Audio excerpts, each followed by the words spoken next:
Hello, viewer.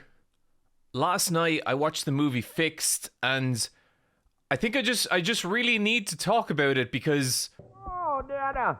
Oh, you feel so good. Oh, right? what the fuck? Okay. So this movie is by Genndy Tartakovsky. People might know Genndy Tartakovsky from probably most famously Samurai Jack. He also worked on like the Star Wars, Clone Wars cartoons, and just an absolute visionary in terms of animation. Just one of the best like people to ever do it, and behind some of the most influential and creative series. Way back in the day, I did a video on Samurai Jack. Samurai Jack was just this incredible combination of all these like different pieces of pop culture mishmashed into this one show about this samurai who's like wandering the future dystopia, and every episode it's like its own genre, and it's one of those things where like, yeah, it was a kids cartoon, but it was so much more than that. There was so much like visual love in everything that happened, and like there was this tragedy to it as well, because famously the series concluded without Jack ever getting home. And it was heartbreaking because, you know, you grew up watching this guy as a kid. He went through 4 seasons and he never made it home. He never went back to be Aku, and then famously it got resurrected for a season 5, which, you know, I think did a lot of stuff good, did some stuff bad, but overall, looking back at it now, I think it was awesome. I think it was really, really great. That cemented Genndy as just an absolute animation legend to a lot of people. And he then followed that up with Primal, which I think is a little lesser known. I talked about it in a Favorite Things video at some point. But Primal is this completely wordless animated series about a caveman and a kind of Tyrannosaurus Rex style dinosaur teaming up in this just fucking stunning, just 2D prehistoric era. And it does so much of what was great about Samurai Jack, but with like this totally different feel, where every episode is built around a new threat, whether it's like, you know, other dinosaurs or weird insane caveman cults or all this kind of stuff. And I think in a lot of ways Primal nearly, like, at least on a visual level, kind of surpasses what Jack did, because I think it's maybe a little more lavish in terms of production. The animation's kind of a little smoother, and that's really saying something, because Samurai Jack was a beautiful show. It was just a show that had to work on, like, you know, a kid's budget. Primal was just like, felt like the ultimate evolution of that. And at that point, Genndy had just reached like GOAT status for me. It didn't matter what he did next, it didn't matter what it felt like. It was just, this man is an all-time great, and he totally is. So fast forward to about 3 weeks ago, when I'm hanging out in Montreal with my buddies Wooly and Lil V Mills, and they tell me that at the Fantasia Film Festival, they are going to see the brand new Genndy Tartakovsky movie called Fixed.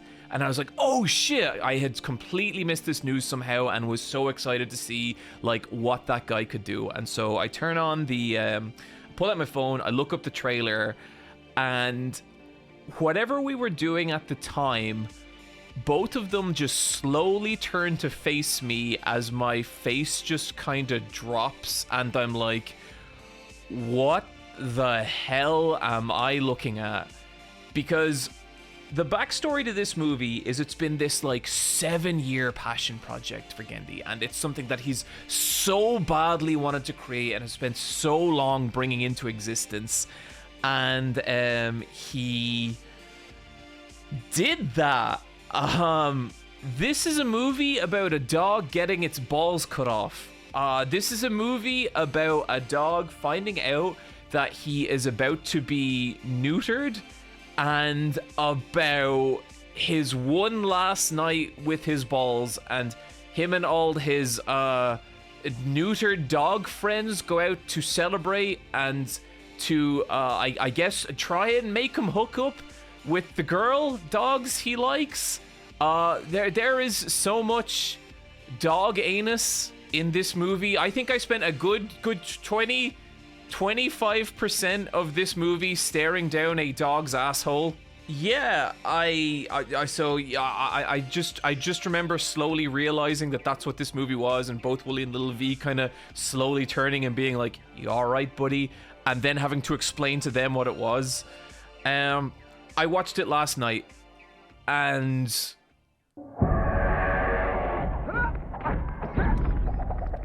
Okay, I have been told by a couple of people that the trailer was misleading and it was actually a way better movie than that, which I actually I believed. I was like, okay, this is a very creative person with a lot of very good talent, and surely there is like merit to this movie. I'm going to say right now, there absolutely is. This, in a lot of ways, is a beautifully animated movie. If you are into animation, if you're like an animation student or you work in the industry, this movie is totally worth checking out just to see how goddamn beautifully parts of it are like staged and composed and animated.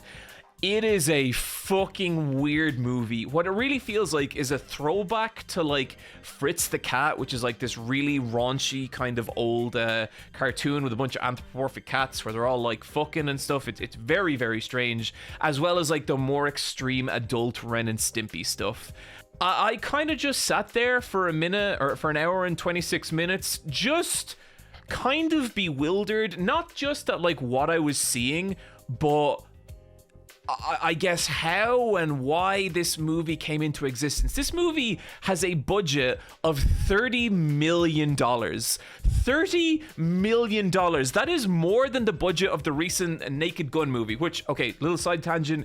If you have not seen The Naked Gun, the one starring Liam Neeson, you should. It's absolutely fantastic. Comedy films have kind of disappeared from the modern filmscape, and The Naked Gun is one of the funniest movies I have seen in so long. Liam Neeson's amazing in it. Pamela Anderson's amazing in it. It's just a fucking phenomenal movie. But yeah, this movie, Fixed, cost more than that, and you might notice that when you start to see the voice cast. The dude from Righteous Gemstones who is in this, and he's great. It's not Danny McBride, it's the other fellow who is really good, and like he's good in it. Idris Elba plays the neutered best friend who's like a big dog, and it's so weird watching Idris fucking Elba watching Stringer Bell deliver lines like, "Oh, my balls are cut off, but at least I can still wag my tail." Like it's so bizarre. There's so much licensed music in this movie, and like just $30 million. Like, there's no way in hell this movie is ever going to make its money back, because I don't know who it's for.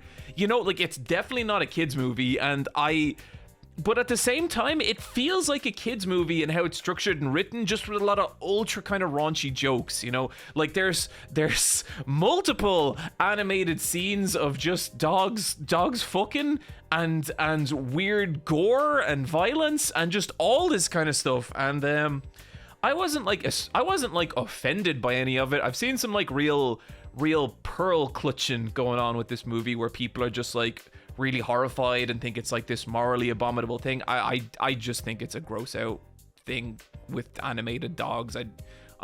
We don't need to send death threats to the animators, which is something that's actually been happening.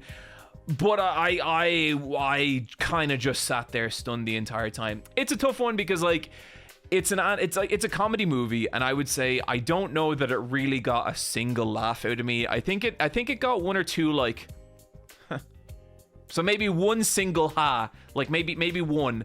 And it's just a bizarre smorgasbord of like, I don't know. I think the credits rolled on it, and I was sort of like, I'm really glad Gendy got that out of his system.